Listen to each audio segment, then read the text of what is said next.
Annie. How are you doing today? Good, how are you? Doing well. So today we're going to talk about the rhythm method, also known as the calendar method. It goes by a few names. You might also hear it called the standard days method. Okay? So this is based on tracking your ovulation cycles, and you can use this either to prevent or to get pregnant. So you can use it both ways.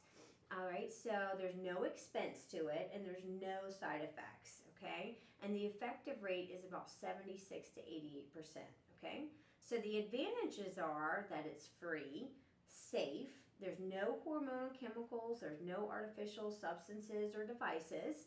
Like I said, there's no expense and no side effects, and there's an increased awareness of your body. Okay, so it's all natural. It's all natural, okay? It also encourages, as a couple, for you to communicate about your sex activity and family planning, like whether or not you want to get pregnant. Okay? Now, the disadvantages are that it's the least effective form of contraception. Again, the effectiveness rate is 76 to 88%. It has no protection from sexually transmitted diseases or sexually transmitted infections. So you wouldn't want to use this if you have multiple partners. It takes several months of careful record keeping. Ideally, you want to track 6 to 12 months of periods, okay? And the contraindications, meaning people who wouldn't want to use this, are if you have really irregular cycles, it can make it very difficult to do this. Now, theoretically, you can, but it's just very difficult to, almost impossible to do it accurately. If you are not able to track your periods correctly and accurately, then it may not work well, and it's not as effective as other forms of contraception or birth control. Okay? So, let's talk about how to do this. So, ideally, we want to record your periods for 6 to 12 months and identify the shortest and longest period cycle, okay? Because this is all based on ovulation, which is when your body releases an egg, and it, then the sperm can, fertilize that and turn it into a baby, just to make it simple sounding. All right, so I asked you to track your periods. Could you tell me the dates of your of the periods that you have tracked, and I'll put them here on the calendar, and I'll show you how to do this. Yes, I have 5 written down so far. So the first one was March 1st. March 1st. And then my second one was March 8th. March 28th? Yes. Okay, March 28th. And the third one was April 26th. April 26th. And then my fourth one was May 23rd. May 23rd.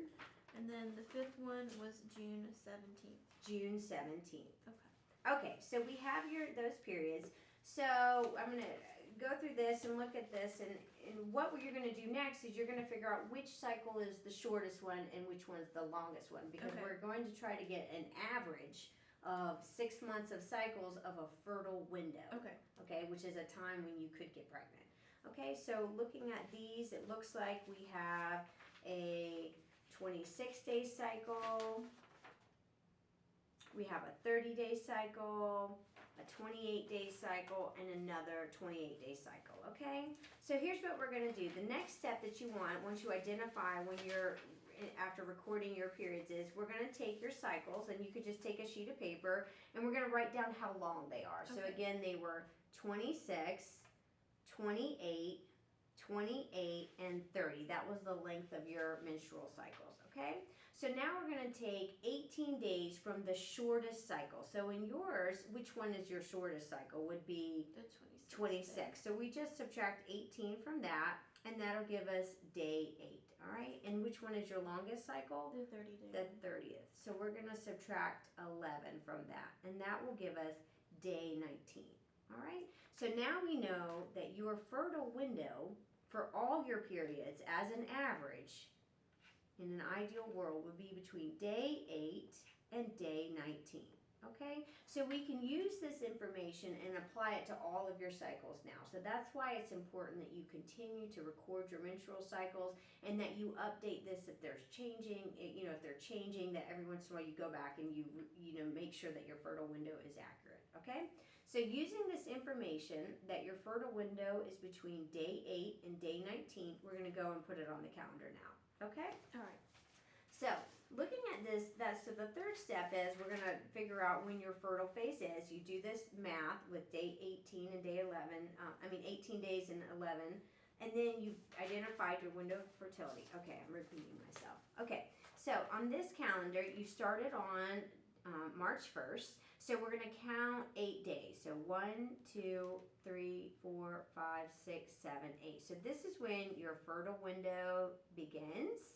All right, and then I'm going to go to day 19, and that'll be when your fertile window ends. So what we know now is that all during these days, you are potentially fertile. So you can either use this one of two ways. If you don't want to get pregnant, you can have sex on all the days before the fertile window and the days after the fertile window, and the probability is that you will not get pregnant. Now, if you're using this to get pregnant, then you want to have sex frequently during your fertile window to increase your chances of pregnancy. Okay? So you said that you started your period, the next one on March 28th. So we're going to use day 8 again as the start. So 1, 2, 3, 4, 5, 6, 7, 8. So April 4th would be when your fertile window begins. And then we're going to count to 19. So this is 8, 9, 10, 11, 12, 13, 14, 15, 16, 17, 18, 19. So this would be the end of your fertile period. All right? So all of these days is your fertile window. And this is a 30-day cycle, but we've already accounted for some time before and after, because based on the information you've given me, I know that you ovulate on average between day 13 and day 15 of your cycle, but we include some time beforehand and some time afterwards as kind of like a buffer. Okay? Because sperm can survive for 3 to 5 days, and so when your egg is released, it only survives about 1 day. So we're including kind of some room beforehand. So if you had sex beforehand, that sperm would have had time to die off before the egg is released. All right? So then this is the end of your fertile period. All right? And then you could have sex on these days if you did not want to get pregnant. Okay? Or if you were having sex on these days and you did want to get pregnant, you're most likely not going to get pregnant on those days. So this kind of helps you identify that period of time. All right, so then you got your period on the 26th. So we're going to count to what? 8. So we're going to go 1, 2, 3, 4, 5, 6, 7, 8. So this is the start of your fertile window. And then you're going to finish counting on what day? 19. So this was 8, so this would be 9, 10, 11, 12, 13, 14, 15, 16, 17, 18, 19. Okay, so this is your fertile window. All right, so this is a 28-day cycle, which, it makes it a little easier, but, All right, so I'm going to let you do the last one. So you said you started on May 23rd. Yes. So I'm going to let you count. Okay. And you do it. Count to 8. 1, 2, 3, 4, 5, 6, 7, 8. This is the start of my fertile window. Then I'll continue to 19, 8, 9. Turn the page. 11, 12, 13, 14, 15, 16, 17, 18, 19. This is the end. So don't have sex these days if I'm trying not to have a baby. Right. And then if I do want to have a baby, do it frequently on these days. Correct. Okay. Okay? All right. Now, you can do it this way. Again, you really want to track 6 to 12 months of periods to get your most accurate fertility window. If you, they do make something called cycle beads. They're like these little beads on, it's just a chain, like a circle, and they have like this little rubber ring. It's like these little beads, like this, and they have like a ring. And every day, you just move the ring to the next bead, and you adjust the beads for like the average day. Like if your period is average of 28 days, you would have like a certain number of beads on there. Okay. If it was 30 days is your average cycle, it would have 30 beads.